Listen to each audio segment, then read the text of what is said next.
really started hearing from him and his office, explaining why so many of the projects coming out of Georgia deserve the attention of the U.S. Department of Transportation. And we're here because this is a great example of a worthy project. As the mayor described in presenting the history of this community, the very name of the town of Millen explains how central transportation is to the way of life here.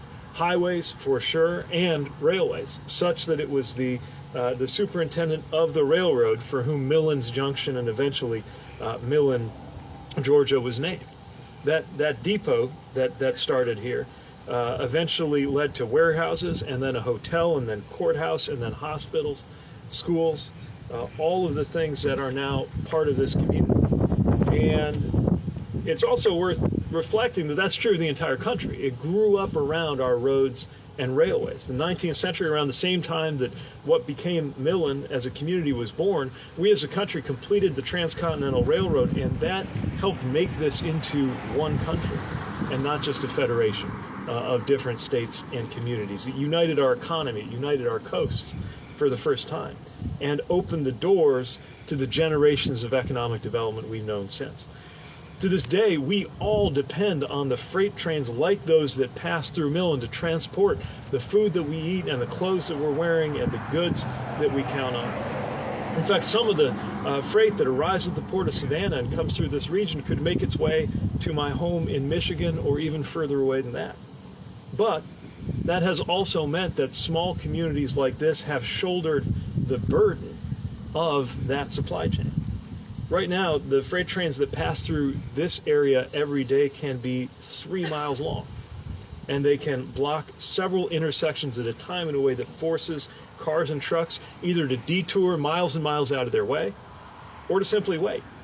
A single train of that length can completely shut down the east-west traffic, and on average, there's not one such train a day, there's 10, which of course makes it harder to get to work, harder to get to school, and importantly, harder for police and medics and firefighters to get to the scene of an emergency. So this isn't just a convenience issue or even an economic issue, this is a safety issue. Of course, those who live west of the crossing will be separated from the courthouse and the hospital and the library and the high school and the post office and anything else that is east of it. And this is not a problem that is unique to Millen. Throughout history, we have seen these issues build up, and also, unfortunately, through U.S. history, we have often seen that big federal investments pass smaller counties and communities by. We're not letting that happen this time. There are so many leaders, including a lot of folks in Washington, who will talk about rural America in poetic terms all day. But under President Biden, we are delivering for rural America.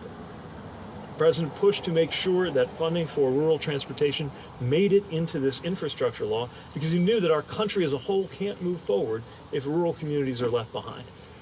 We know that good infrastructure policy and good infrastructure funding ought to make a difference for everybody. And that's why we're so proud to be here to announce officially and formally and celebrate that we are awarding Millen with $12 million from our rural grant program to improve that rail crossing here.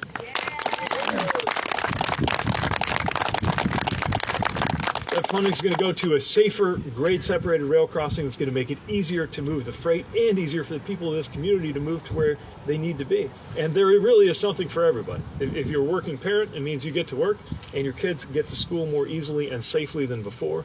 If you're a business owner like our hosts today, it means it'll be easier for your employees and your customers to get to you. If you're concerned with the environment and public health, it even means cleaner air for everybody because there's less time that cars are sitting there idling, waiting to get across that crossing. And if you're concerned with public safety, it means faster response times for police, for ambulances, and for firefighters, which can make a life and death difference. It's even part of the fight against inflation. Economists believe part of why inflation has cooled off has to do with the improvements that have been made to our supply chains. And this is all part of having stronger, more reliable supply chains to keep shipping costs down. And this is far from the only project we're celebrating this week. I will not subject you to the entire list, but just to give you a flavor of it, we've got projects from northern Maine where we're rebuilding 2 sections of road that they need to get access to the hospital and the university, to Oklahoma where we're funding microtransit services, to New Mexico where we're widening and rehabilitating 21 miles of road and replacing 4 bridges that are going to benefit the Navajo Nation. Projects like this and all of those are good for everyone, which is, I think, why we received letters of support for this project from leaders on both sides of the political aisle, people who are not always or not often on the same sides of issues or party politics, but came together to make sure that both sides of this community could get better connected across that rail crossing. Because as we know, and as the saying goes, there's no such thing as a Democratic road or a Republican bridge. This kind of infrastructure benefits us all. And again, I want to commend your leadership and Senator Ossoff, Senator Warnock, and everybody who was willing to work across the aisle with the president and with our administration to get this done. And the last thing I want to say is that there's more where this came from. We are smack in the middle now of this 5-year infrastructure law. We are at the outset of what I think is going to be remembered as an infrastructure decade. No more talk of infrastructure week coming and going in Washington, D.C. without result. Now we have an infrastructure decade yielding direct results, and I will be shocked if I didn't receive more applications from the Georgia DOT, more good ideas from Georgia communities, and more phone calls from Senator Ossoff about what else we can do together. Thanks so much for having us here, and congratulations on this well-deserved award.